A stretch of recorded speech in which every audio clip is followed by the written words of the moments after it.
Hotel অথবা রেস্টুরেন্টে আমরা যে মাটন খাই তার স্বাদ বাড়িতে রান্না করা মটনের থেকে কিন্তু অনেক বেশি সুন্দর হয়ে থাকে। সেই স্বাদ যদি আমরা বাড়িতেই বসে পাই তাহলে কেমন মজা হয় বলুন তো। আর এই প্রচণ্ড গরমের মধ্যে বেশিক্ষণ রান্নাঘরে থাকতে কারই বা ভালো লাগে।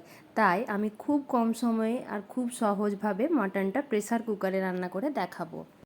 তো নমস্কার বন্ধুরা, আমার চ্যানেলে আপনাদের সকলকে জানাই অনেক স্বাগত। আমি আজ বানাচ্ছি মটন কারি রেসিপি। তার জন্য আমি এখানে 700 মাংস নিয়ে নিয়েছি। প্রথমে আমি মাটনটা ম্যারিনেট করব। তার জন্য আমি দিয়ে দিয়েছি 3 চামচ মতো দই আর অল্প একটু লবণ।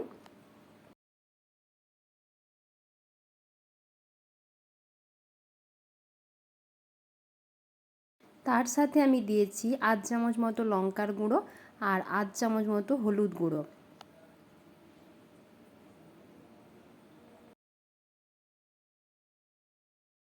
তার সাথে আমি দিয়ে দিয়েছি অল্প একটু পেঁয়াজ কুচি আর কয়েকটা কাঁচা লঙ্কা এভাবে ফাটিয়ে দিয়ে দিচ্ছি। আর দিচ্ছি অল্প একটু সর্ষের তেল আর 1 চামচ মতো আদা রসুন বাটা।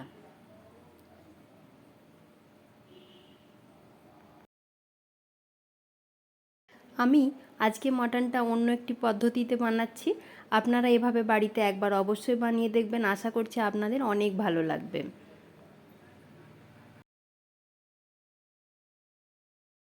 এরপর মাটনটা ম্যারিনেট করে আমি 1 ঘন্টার জন্য রেখে দেবো। আপনাদের হাতে যদি সময় না থাকে তাহলে আপনারা আধ ঘন্টাও রাখতে পারেন। বাড়িতে কোনো অতিথি আসলে আপনি যদি এই রেসিপিটা তাকে বানিয়ে দেন, সে কিন্তু আপনাকে বারবার এটাই বানিয়ে দিতে বলবে, কারণ মাটনটা এতটাই টেস্টি হয়।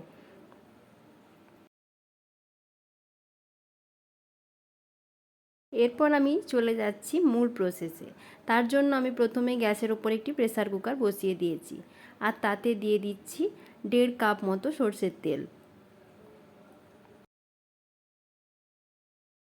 তেল গরম হয়ে যাবার পর আমি তাতে দিয়ে দিচ্ছি 2টো শুকনো লঙ্কা, একটা তেজপাতা, একটা জায়িত্রী, 2টো দারচিনি আর লবঙ্গ, ছোটো এলাচ এবং একটা বড় এলাচ।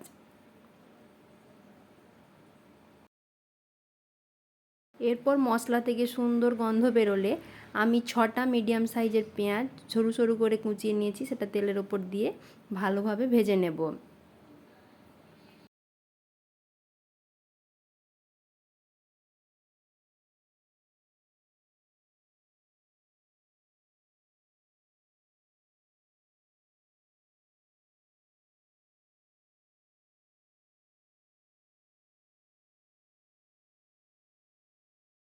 আমি পেঁয়াজের সাথে অল্প পরিমাণে একটু লবণ দিয়ে দিচ্ছি যাতে পেঁয়াজটা তাড়াতাড়ি নরম হয়ে যায়। পেঁয়াজটা কিন্তু ততক্ষণ পর্যন্ত আমাদেরকে ভাজতে হবে যতক্ষণ পর্যন্ত পেঁয়াজটা গোল্ডেন ব্রাউন রং না হচ্ছে।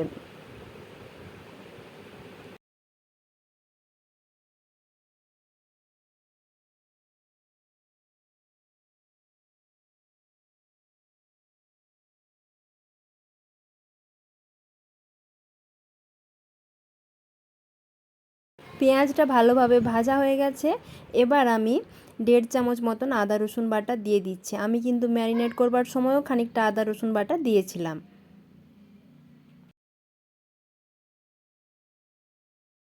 সমস্ত মশলাগুলি ভালোভাবে কষানো হয়ে গেলে আমি যে মাটনটা ম্যারিনেট করে রেখেছিলাম সেই মাটনটা দিয়ে ভালোভাবে মিশিয়ে দিচ্ছি।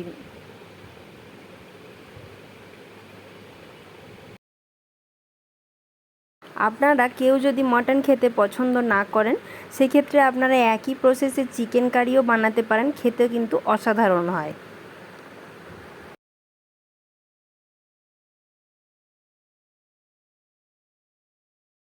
এই সময় গ্যাসের ফ্লেমটা হাই করে রেখে বেশ কিছুক্ষণ সময় নিয়ে মাটনটা কিন্তু কষাতে হবে। যত ভালো করে কষানো হবে মাটনের স্বাদ কিন্তু ততই বাড়বে।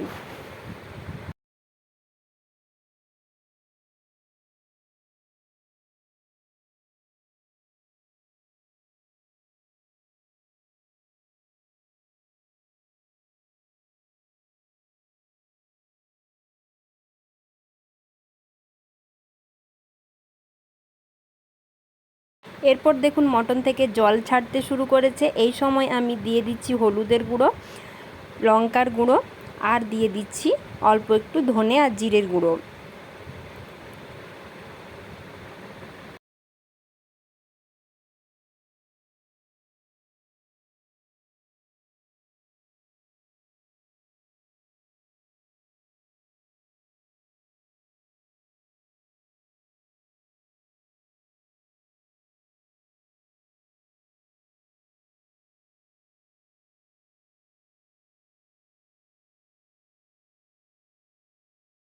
এবারে পরিমাণ মতো লবণ দিয়ে দিচ্ছি। দেখুন মাটনটা কষানো হতে হতে মাটনটার কালার কি দারুণ হয়েছে।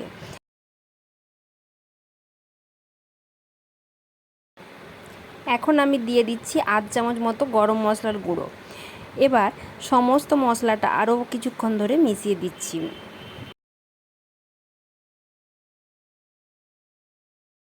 এরপর আমি অ্যাড করে দিচ্ছি হালকা গরম জল। এখানে কিন্তু অবশ্যই করে গরম জল অ্যাড করবেন। আপনারা যেমন ঝোল খেতে চান সেই পরিমাণে কিন্তু জলটা দেবেন। তবে এটা কিন্তু খুব একটা ঝোল ঝোল হলে ভালো লাগে না, একটু কষানো কষানো থাকলে টেস্ট খুব ভালো হয়।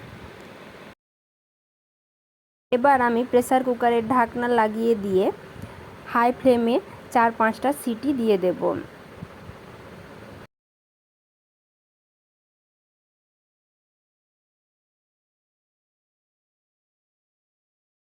কি বন্ধুরা, হলো না খুব কম সময়ে ও খুব সহজেই মাটন কারি রান্না।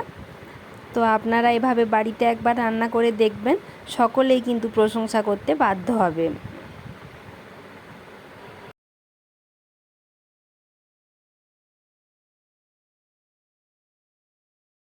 মাটনের কালারটা যা হয়েছে দেখেই কিন্তু লোভ সামলানো যাচ্ছে না।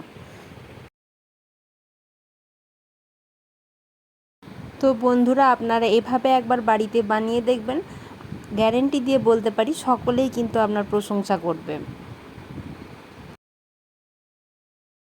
আমার আজকের রেসিপি যদি ভালো লাগে তাহলে একটা লাইক করবেন, সকলের মাঝে বেশি করে শেয়ার করবেন, আর কমেন্টের মাধ্যমে জানাতে কিন্তু একদমই ভুলবেন না।